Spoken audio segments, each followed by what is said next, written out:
Happy Sunday viewers. நான் ஷைனி பிரார்த்தனா. என்னடா புல்லு காமிச்சிட்ருக்கேன்னு பார்க்குறீங்களா? இது வந்து ரெயின் லில்லி. மழை காலத்தில் வந்து நல்லா பூக்கும். ஸோ டிஃப்ரெண்ட் கலர்ஸ் இருக்குது. Pink, yellow, orange, saffron, white எல்லா கலர்ஸ்லேயும் அவைலபிளாக இருக்குது. ஆக்சுவலாக இது வந்து ஒரு கிழங்கு மாதிரி இருக்கும். இந்த சின்ன வெங்காயம் இருக்குல்ல, அந்த சைஸில் தான் இருக்கும். இது வந்து நான் அமேசானில் ஒரு 10 பீசஸ் இருக்கிற மாதிரி போட்டிருந்தாங்க. நான் டோட்டலாக 20 வாங்கியிருக்கேன். ஸோ இப்போது ரெய்னி சீசன் ஸ்டார்ட் ஆனதுனால உடனே மண்ணில் வச்சுட்டேன். பார்த்திங்கன்னா இப்போ நல்லா வளர்ந்துருக்கு. இப்போ ரெய்னி சீசன் ஸ்டார்ட் ஆனதுனால ப்ளூம் ஆகிறதுக்கும் வாய்ப்புகள் இருக்குது. ஸோ பூ நிறையா பூக்கணும், உங்களுக்கு பூ நிறையா பூக்கணும். ரெய்னி சீசனில் நிறைய மழை தண்ணி இருந்துச்சுன்னா கலெக்ட் பண்ணி வச்சுக்கோங்க. ஒரு கப்பில் இல்லை ஜாரு ஏதோ ஒன்று இதில் வந்து கலெக்ட் பண்ணி வச்சுக்கோங்க. நான் கூட கலெக்ட் பண்ணி வச்சுருக்கேன். இதை கலெக்ட் பண்ணி ஒரு ஃபில்டர் பண்ணி வச்சுக்கோங்க. அப்பப்போ இல்லை ஸ்ப்ரே பண்ணலாம். ஸ்ப்ரே பண்ணால் அதில் நல்லா க்ரோத் இருக்கும். இது எப்பவுமே வந்து ரெய்னி சீசனில் மழை பெய்யும் போது நிறையா பூக்குன்னு சொல்லுவாங்க. ஸோ அதிகமாக பூ வர்றதுக்கு என்ன பண்ணலான்னா, இந்த மாதிரி புல் மாதிரி வளர்ந்துருக்குல்ல, ஸோ இதெல்லாம் வந்து நம்மளுக்கு வந்து வேஸ்ட்டாக இதில் க்ரோத், இதில் மொத்த எனர்ஜி இதில் கொடுத்துட்ருக்கோம் பிளான்ட்டு.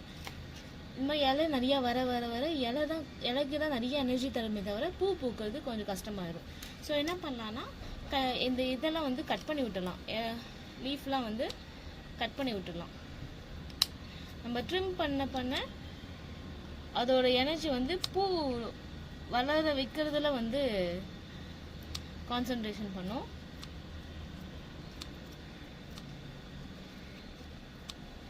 ஸோ மொத்தம் 20 இது விதை போட்டேன். எல்லாமே வளர்ந்துருச்சு. பாருங்கள், இதில் ஆல்ரெடி நான் கட் பண்ணி வச்சுருக்கேன். எல்லாமே ட்ரிம் பண்ணி தான் வச்சுருக்கேன். எல்லாமே முளைச்சிருக்கு. ஸோ நம்ம தண்ணியும் கொஞ்சம் நிறைய சேவ் பண்ணிகிட்டே வந்திருக்கோம், ரெயின் வாட்டரும். ஸோ அப்பப்போ இதில் ஸ்ப்ரே பண்ணி கொஞ்சம் நல்லா வளர வளர லீஃப் மட்டும் கட் பண்ணிகிட்டே இருங்க. நான் ஒரு ஃபோட்டோ காட்டுறேன், அதோட மொட்டு எப்படி வரும்னு காட்டுறேன்.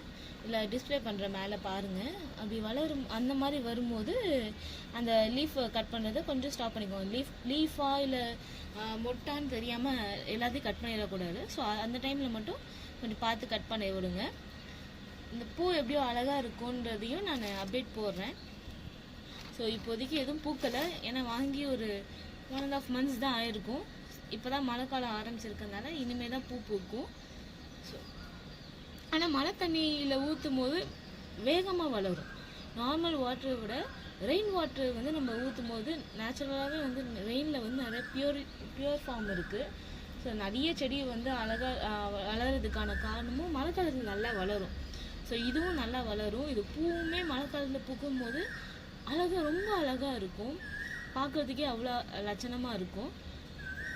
ஸோ நான் உங்களுக்கு பூத்ததுக்கப்புறம் எப்படி இருக்குன்றதை அப்டேட் சீக்கிரம் போடுறேன்.